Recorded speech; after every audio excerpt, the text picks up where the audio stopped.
लोगों का काम क्या है, कहने दीजिए, लेकिन आपने मुझ पे अभी तक भरोसा किया है, तो मैं आपकी उम्मीदों पे हमेशा खरा उतरा हूँ। इसलिए कह रहा हूँ कि दौड़ना अब शुरू कर दो। कोई कुछ भी कह रहा है, नहीं, जिस दिन आपका मेरिट में नाम आ गए उस दिन आप रोएंगे, क्योंकि रनिंग में आपको समय फिर नहीं। जैन साथियों, आपका पेपर तो हो गया 23 तारीख, 24 तारीख और 25 तारीख को। उम्मीद सभी ने आंसर की चेक कर ली होगी। अभी ये जो आपकी आंसर की है और बोर्ड की आंसर की आएगी, तो उससे आपके 7-8 नंबर का लगभग डिफरेंस होगा, आप देख लीजिएगा। यहाँ से कुछ लोगों ने आंसर उसके गलत बताया, बोर्ड का कुछ अलग रहता है, उसके बाद उस पर फाइनल मार्क्स मिलते हैं। कुछ में जैसे कि डबल आंसर दिया है तो उस चीज़ के आपको फुल मार्क्स मिलेंगे, तो लगभग 7-8 नंबर का डिफरेंस हो जाएगा अभी। तो ओवरऑल आपके पेपर लेवल की बात करें तो पेपर लेवल आपका बहुत अच्छा था, हार्ड माना जाएगा, उसको इजी नहीं कहा जाएगा। जो अच्छे टॉपर थे, अच्छे धुरंधर थे, उनके नंबर कम आए। कारण क्या था कि पेपर इतना स्टैंडर्ड लेवल का था कि जो कुछ छात्र अच्छा करने की कोशिश कर रहे थे वो ख़राब कर दिए। कारण क्या था कि प्रेशर, क्योंकि मुझे लग रहा है कि अगर आपका मैथ रीजनिंग हार्ड आया है तो आपका कट ऑफ भी तो कम जाता। भाई लोग, आप लोग इतना हड़बड़ी के चक्कर में, इतना घबराहट, एक डर के माहौल के चक्कर में जो आप क्वेश्चन सही करने की आपके अंदर क्षमता थी वो गलत कर दी। क्योंकि परीक्षा और हॉल के अंदर आप जैसे ही देखे पेपर को, आप घबराहट में सारी चीज़ें गलत कर दिए, तो आपके लिए बहुत नुकसानदायक हो सकता है। क्योंकि वही चीज़ें आपको मेरिट मिला सकती थी कि अब पेपर हार्ड आया मैथ और जीएस, तो वो सबके लिए हार्ड था ना, क्यों आप परेशान रहते। प्रेशर के चक्कर में आते हुए जो क्वेश्चन आपने गलत किए वो आपको बहुत ज़्यादा नुकसान देने वाला है। इसलिए कह रहा था कि भाई एग्ज़ाम में प्रेशर लेके मत जाना, नहीं तो आपका जो आता हुआ क्वेश्चन वो आप गलत कर देंगे, 20-30 नंबर का नुकसान हुआ। और ऐसा हुआ, इसलिए मैं कह रहा हूँ। और लड़कियों की बात करें महिलाओं में, तो महिलाओं में जो लोग मैथ को छोड़ के चल रही थी, सोच रहे थे कि 3 सब्जेक्ट में ले लेंगे। मैंने पहले भी कहा था कि मैथ के लिए आपको बेसिक अपना मजबूत लेके चलना है, ताकि आप 8-10 क्वेश्चन तक कर सकती हैं। और जिनका बेसिक थोड़ा मजबूत था वो 8-10 क्वेश्चन तक करके आए, और जिनका मैथ से दूर तक नाता नहीं था, मैथ से तो आपका पाला छूटा, उधर से फिर आपका जीएस ने आपको धोखा दे दिया। तो ओवरऑल देखा जाए तो महिलाओं में बहुत ज़्यादा निराशाजनक स्कोर देखने को मिला है। उस हिसाब से आपकी कट ऑफ भी कम जाएगी। मुझे उम्मीद लग रहा था कि कुछ ऐसे मेरे छात्र थे जिनको लग रहा था मुझसे काफ़ी ज़्यादा उनसे अच्छे नंबर आएंगे उनके, लेकिन काफ़ी ज़्यादा निराशाजनक स्कोर रहा। और अच्छा, लड़कों में भी काफ़ी ज़्यादा स्कोर कम आया। और यहाँ जो आपके धुरंधर टॉपर बने बैठे थे 240, 250, ऐसा नहीं कि सब फर्जी वाले टॉपर थे। जो फर्जी वाले थे वो 180 भी नहीं पहुँच पाए। हाँ, जो 250 कर रहा था वो 220, 225 करके आया, क्योंकि वो रियलिटी में मेहनत करके आया था। और इसलिए मैं हमेशा से आपको समझाता था कि ये हार्ड जो आपके मॉक बनाते हैं, जिस हिसाब से आपको किसी का भी मॉक का पेपर नहीं आया, मैंने मानसी कपूर जी के लिए आपको मना किया था, आपने उस चीज़ पे, जिसने उस चीज़ को फॉलो किया उसका अच्छा होगा। मैंने कहा था कि self study is best study है, आपकी किताबों से पढ़ो।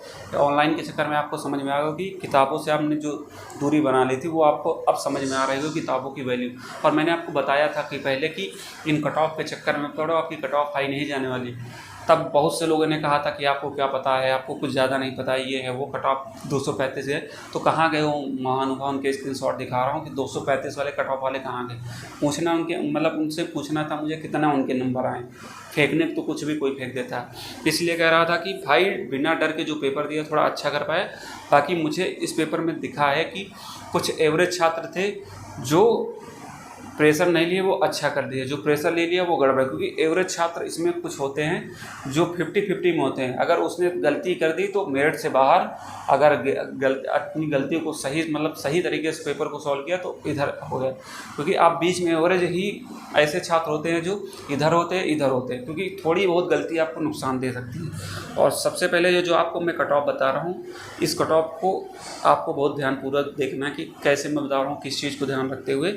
और बताने तो लोग कुछ भी बता देंगे, कट ऑफ आपकी हाई जाएगी, कुछ नहीं जाने वाली। क्योंकि जो टीचर आपको बता रहा है कि कट ऑफ हाई जाने वाली, किस हिसाब से वो कट ऑफ आपको हाई बता रहा है। जीएस की बात करें, वो उनको लग रहा है कि जीएस आपकी इजी आई है, तो जीएस ऐसा कोई टीचर नहीं होगा जो 25 के ऊपर सॉल्व करते हैं, ठीक है।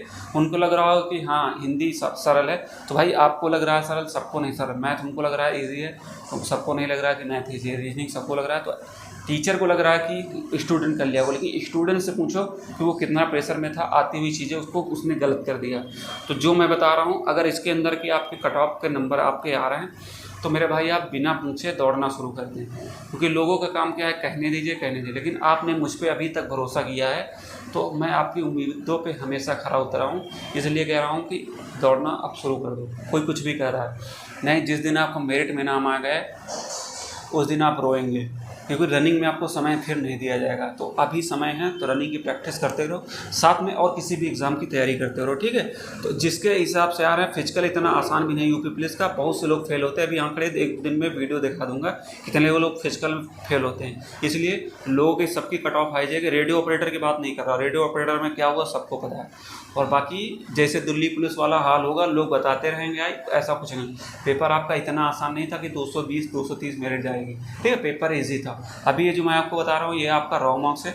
नॉर्मलाइजेशन में कुछ लोग का फ़ायदा हो सकता है, कुछ लोग का नुकसान होगा। तो देखा जाए ओवरऑल तो 5 शिफ्टें तो मुझे सही लगा उनका जीके। जो आज की शिफ्ट जैसे थी 25 तारीख की सेकेंड शिफ्ट का सबसे जीके हार्ड थी। तो एक प्रकार से देखा जाए तो एवरेज स्कोर जैसे 23 की फर्स्ट शिफ्ट में थोड़ा था, उसके बाद सेकंड में थोड़ा सा बढ़ा, 24 फर्स्ट में हल्का सा बढ़ा, 24 के सेकंड में थोड़ा सा बढ़ा। इस हिसाब से हर शिफ्ट में थोड़ा थोड़ा स्कोर बढ़ रहा था। कारण क्या था कि स्टूडेंट ने थोड़ा प्रेशर को कम किया तो उस चीज़ को अच्छा कर सकते थे लोग। ये चीज़ मैं बताने की कोशिश कर रहा, जो प्रेशर को नहीं लिया वो अच्छा करके आए। तो ओवरऑल जो आपकी ये कट ऑफ लगा रहा हूँ ये आपके एवरेज मार्क्स पे मैं लगा रहा हूँ कि इतने अगर आपके आ रहे हैं तो आप दौड़ना शुरू करें। 208 लड़कों के लिए 208 प्लस माइनस 5 में क्यों रखा हूँ, क्योंकि किसी शिफ्ट में अभी आपको फ़ायदा मिलेगा, किसी में नुकसान मिलेगा। इसलिए जिसके 203 से 213 के बीच में जनरल से नंबर आ रहे हैं आप दौड़ना शुरू कर दें, ठीक है। कोई कुछ भी बता रहा हो बताने दीजिए। EWS की बात करें 200 प्लस माइनस 5 मैंने इसलिए रखा है क्योंकि सबका पता होगा कि प्लस माइनस 5 किसी का शिफ्ट में कम आया, किसी में ज़्यादा, तो वो एक ओवरऑल मैंने अराउंड रख लिया है।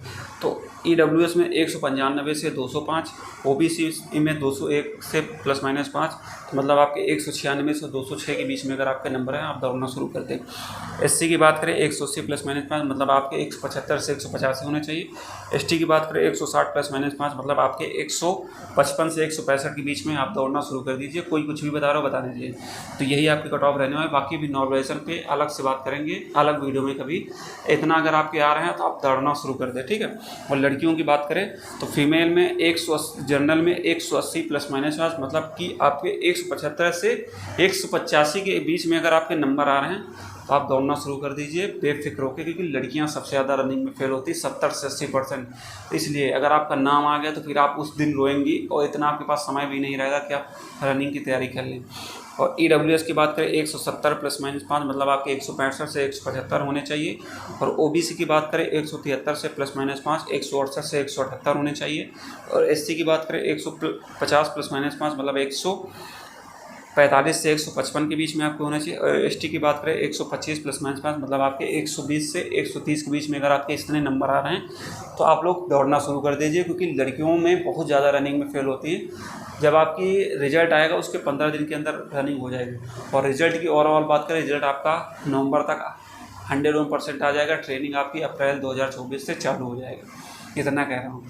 तो शुरू हो जाइए रनिंग पे, जिसका है बेफिक्र होकर दौड़ो, कोई दिक्कत नहीं। बाकी अगर आपके कोई भी डाउट है तो आप कमेंट कीजिए, मैं आपको जवाब दूंगा। बाकी ज़्यादा आपको दिक्कत लग रही है तो मुझे पर्सनल मैसेज करें, इंस्टाग्राम और टेलीग्राम पे कर सकते हैं, मैं आपके सवालों का जवाब वहाँ पे दूँगा।